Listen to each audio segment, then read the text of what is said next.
ജാർഖണ്ഡിൽ കൽക്കരി ഖനിയുടെ മതിൽ ഇടിഞ്ഞു വീണ് ഒരാൾ മരിച്ചു, രണ്ടുപേർക്ക് പരിക്കേറ്റു. ഇന്ധന ടാങ്കറിന് മുകളിലാണ് മതിൽ ഇടിഞ്ഞു വീണത്. ബൽറാം നെടുങ്ങാടി വിവരങ്ങളുമായി ചേരുന്നുണ്ട് ഡൽഹിയിൽ നിന്ന്. ബൽറാം, ബൽറാം.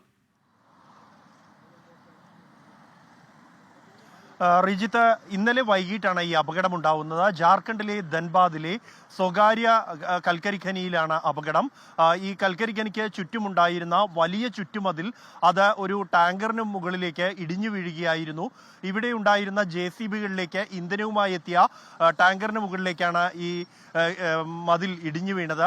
വലിയ മണ്ണിടിച്ചിൽ തന്നെയാണ് ഉണ്ടായത്. ടാങ്കർ പൂർണ്ണമായും മണ്ണിന് അടിയിലായി പോകുന്ന സാഹചര്യമുണ്ടായി. ഈ അപകടത്തിലാണ് ഒരാൾ മരിച്ചത്.